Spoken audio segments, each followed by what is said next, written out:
Hi friends, welcome to my channel. First time ನನ್ನ channel ನೋಡ್ತಾರೆ subscribe ಮಾಡ್ಕೊಳ್ಳಿ friends. ಈ ವಿಡಿಯೋ ಇಷ್ಟ ಆದರೆ ಲೈಕ್ ಕೊಡಿ. ಇದು ಬಂದ್ಬಿಟ್ಟು ಈಗ ಟ್ರೆಂಡಿಂಗಲ್ಲಿರುವಂಥ ಬಫ್ ಡಿಸೈನ್ ಅಂತಲೇ ಹೇಳ್ಬೋದು. ಬಾರ್ಡರ್ ಬರುತ್ತೆ ಕೆಳಗಡೆ, ಮೇಲ್ಗಡೆ ಬಫ್ ಬರುತ್ತೆ. ಆ ಡಿಸೈನ್ ಇದು ನೋಡಿ. ಈ ಥರ ಫಸ್ಟ್ಗೆ ನಾವು ಲೈನಿಂಗ್ ಹಾಕ್ಬಿಟ್ಟು ಈ ಥರ ಸ್ಟಿಚ್ ಮಾಡ್ಕೋಬೇಕು. ಈ ಥರ ನಾವು ಎಷ್ಟು ಸುತ್ತಳತೆ ಇರುತ್ತೆ ಸ್ಲೀವ್ಸ್ದು ಅಷ್ಟು ಅಳತೆಗೆ ಈ ಥರ ನಮಗೆ ಎಷ್ಟು ಬಾರ್ಡರ್ ಬೇಕೋ ಅಷ್ಟಕ್ಕೆ ಈ ಥರ ಸ್ಟಿಚ್ ಮಾಡಿ ಇಟ್ಕೋಬೇಕು. ಈಗ ಬಫ್ನ ಮೇಲ್ಗಡೆ ಪೀಸ್ ಇರುತ್ತಲ್ಲ ಅಲ್ಲಿಗೆ ಬಫ್ ಕೊಡಬೇಕು.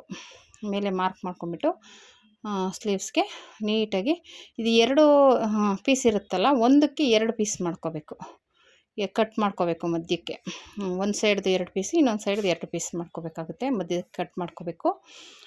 ಕಟ್ ಮಾಡ್ಕೊಂಡು ಮತ್ತೆ ಅದು ಜೈಂಟ್ ಮಾಡೋದೇ ಒಂದು ಡಿಸೈನು ನೋಡಿ. ಈ ರೀತಿ ನೀಟಾಗಿ ಡಿಸೈನ್ ನೀಟಾಗಿ ಸ್ಟಿಚಿಂಗ್ ಕೆಳಗಡೆ ಬರೋ ಥರ ಈ ಥರ ಇಟ್ಕೊಂಡು ಸ್ಟಿಚ್ ಮಾಡ್ಕೋಬೇಕು.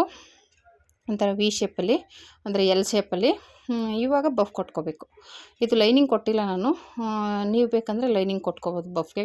ಇವಾಗ ಸಾಮಾನ್ಯವಾಗಿ ಬಫ್ಗೆಲ್ಲ ಲೈನಿಂಗ್ ಕೊಡೋಲ್ಲ, ಹಾಗಾಗಿ ನಾನು ಲೈನಿಂಗ್ ಕೊಟ್ಟಿಲ್ಲ. ಅದನ್ನು ಈ ರೀತಿ ನಾವು ಆಲ್ರೆಡಿ ಕಟಿಂಗ್ ಮಾಡ್ಕೊಂಡಿರ್ತೀವಲ್ಲ ಅಷ್ಟಕ್ಕೆ ಬಫ್ ಕೊಡ್ತಾ ಬರಬೇಕು ನೀಟಾಗಿ.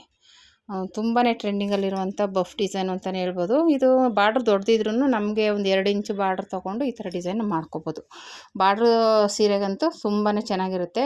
ಗೌನ್ಗಾಗಲಿ, ಇದು ಗೌನ್ ಹೊಲಿತಾ ಇರೋದು, ಬ್ಲೌಸ್ಗೂ ಸೀರೆ ಬ್ಲೌಸ್ಗೂ ಚೆನ್ನಾಗಿರುತ್ತೆ ಈ ಡಿಸೈನ್. ಓಕೆನಾ, ತುಂಬಾ ಚೆನ್ನಾಗಿರುತ್ತೆ. ಈಗ ಮೇಲ್ಗಡೆನೂ ಬಫ್ನ ಫ್ರಿಲ್ ಇಟ್ಕೊಂಡ್ಬಿಡ್ಬೇಕು. ಈಗ ಇಟ್ಕೊಂಡಾದ್ಮೇಲೆ ಕೆಳಗಡೆ ನಾವು ಆಲ್ರೆಡಿ ಸ್ಟಿಚ್ ಮಾಡಿ ಇಟ್ಕೊಂಡಿದ್ದೀವಲ್ಲ ಬಾರ್ಡರ್ನ ಕರೆಕ್ಟಾಗಿ ಮಧ್ಯದಲ್ಲಿ ನ್ಯಾಚ್ ಹಾಕಿರ್ತೀವಲ್ಲ, ಆಮೇಲೆ ಅದರಲ್ಲೂ ಮಧ್ಯದಲ್ಲಿ ಇರುತ್ತಲ್ಲ ಅಲ್ಲಿ ಕರೆಕ್ಟಾಗಿ ಇಟ್ಕೊಂಡು ಸ್ಟಿಚ್ ಮಾಡಬೇಕು.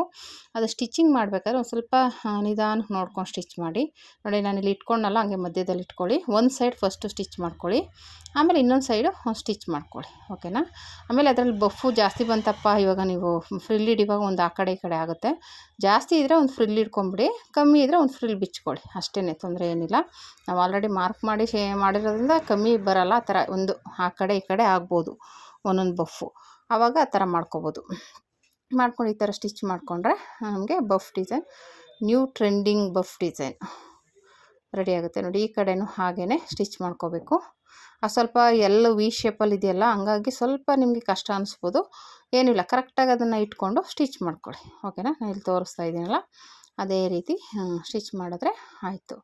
ಓಕೆನಾ. ಈ ಥರ ಸ್ಟಿಚ್ ಆದಮೇಲೆ ಅದನ್ನ ಫೋಲ್ಡ್ ಮಾಡಿ ಒಂದು ಪಾಯಿಂಟ್ ಒಳಗೆ ಹಾಕೊಂಬಿಡಿ. ನಿಮಗೆ ಬಫ್ ಡಿಸೈನ್ ರೆಡಿಯಾಗಿ ಹೋಗುತ್ತೆ. ಓಕೆನಾ.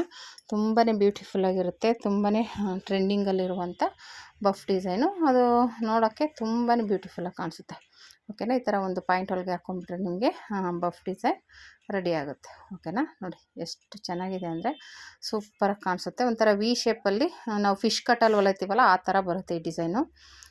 ಬಫಲ್ಲಿ ಫಿಶ್ ಕಟ್ ಡಿಸೈನ್ ಬರುತ್ತಲ್ಲ ಆ ಥರ ಇದನ್ನು ಫಿಶ್ ಕಟ್ ಬಫ್ ಡಿಸೈನ್ ಅಂತಲೇ ಹೇಳ್ಬೋದು. ಓಕೆನಾ. ಫಿಶ್ ಕಟ್ ಬಫ್ ಡಿಸೈನ್ ಅಂತಲೇ ಹೇಳ್ಬೋದು. ಆ ಥರ ಕಾಣಿಸುತ್ತೆ. ಈ ಥರ ಆದಮೇಲೆ ಡಬಲ್ ಸ್ಟಿಚ್ ಹಾಕ್ಕೊಂಡು ಆಯಿತು. ತುಂಬಾ ಬ್ಯೂಟಿಫುಲ್ಲಾಗಿರುತ್ತೆ. ನೀವು ಒಂದು ಸಲ ಟ್ರೈ ಮಾಡಿ. ಈಗ ಟ್ರೆಂಡಿಂಗಲ್ಲಿರೋಂಥ ಸ್ಲೀವ್ಸ್ ನೋಡಿ ಈ ರೀತಿ ಬಂತು ನೋಡಿ. ಈ ರೀತಿ ಹಾಕ್ಕೊಂಡ್ರೆ ಈ ಥರ ಕಾಣಿಸುತ್ತೆ. ಓಕೆನಾ. ಈ ವಿಡಿಯೋ ಇಷ್ಟ ಆದರೆ ಲೈಕ್ ಮಾಡಿ, ಶೇರ್ ಮಾಡಿ, ಕಮೆಂಟ್ ಮಾಡಿ. Thank you for watching friends.